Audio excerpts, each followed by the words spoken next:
Hi, folks. This is Don Meisner with the North Country Fishing Report.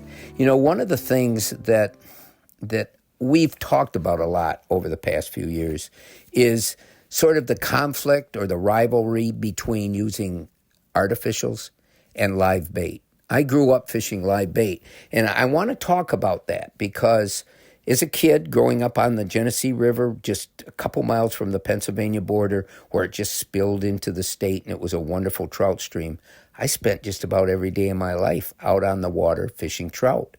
And back then, there weren't TV shows and there wasn't online reports on fishing. There was no Facebook. There was not even radio shows and very little newspapers about fishing.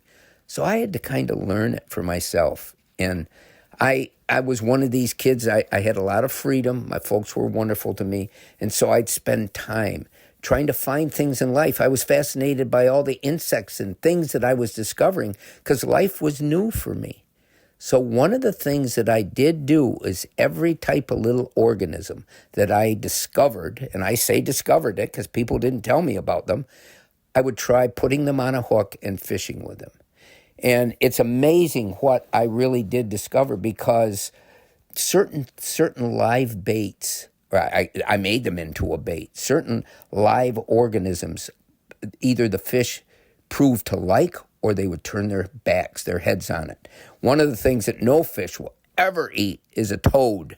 We're not talking frogs, we're talking toads. Oh my gosh, I learned early that no one loves a toad because they must exude something that maybe is even poisonous or something. I know if a dog picks up a toad, you'll see it just shake its head, go almost crazy, shivering, I guess, or whatever happens when they get a taste of whatever's on it.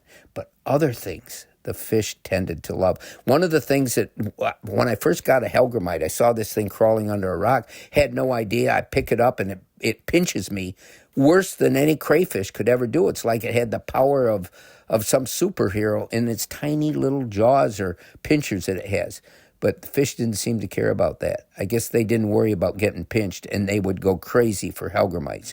Another thing that I discovered was that crayfish were just, the fish loved them, but they loved them depending on the color. If they were real dark or black, fish didn't seem to want them at all. We're talking about trout here primarily, but we know that every kind of fish will love crayfish.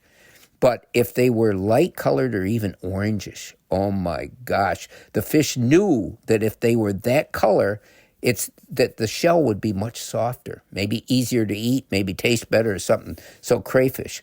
Grasshoppers. I learned that fish loved grasshoppers, but they had a real sort of tendency to prefer those that were greenish. They hated those locust-looking grasshoppers that can fly so well. You kick them out of the brush and they'll fly like 20 feet and land again. Fish didn't seem to like those, but they loved the little ones, especially the greener grasshoppers. That was a favorite. The trick was how to put it on my single hook. It's not like we got a tied fly or something. I had to hook it through, use really fine hooks to be able to go through it. White grubs, and I don't know any other way to put it, they look like maggots, and I'm not sure how I found them. I think it would be under certain type of rocks above the water that you would, maybe logs, I think it was logs, and that were on the ground that were moist underneath. You would find these white grubs. Oh my goodness, they love those. They love salamanders, especially orange ones.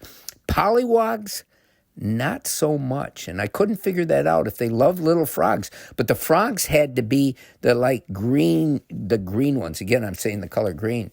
After all this that I'm speaking right now, I should be rushing out and buying green lures. But the green ones always work better. But the fish didn't seem to like pollywogs for some reason, not nearly as much as frogs. And finally, leeches. So where am I going with all this? Well, my buddy Rust was trout fishing. The first day of that he got to go out and do this. And they went to a lot of waters, didn't catch anything. And he found a spot as he was traveling through the Adirondacks, a stream that went by the road. And he said, I'm going to try this. They went into this stream. He caught 3 brook trout that he said were really big size. And normally, Russ doesn't keep any fish to eat. He gave them to his friend who said his wife just loves brook trout. He cleaned them and he got back to rust and he said, "You won't believe what I found in the belly of these brook trout." He said there was a big like scale from something that it had eaten, and I don't know what that could have been. But also he said there were crustaceans. He said there was also a frog in two of those fish. So the trout themselves are eating frogs. Here's I guess the summary of this lesson. It's at least it's a lesson to me. Is fish are going to, just like I did as a kid, discover all that's around them and sort of learn what they want to eat. But the only things they can eat is what's available in the waters that they live in.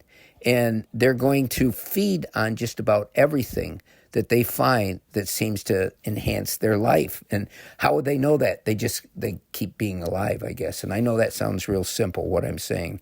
But it's amazing because when you go fishing to any given water, one type of lure might work incredibly well because it resembles something that in that particular water lives there and the fish eat.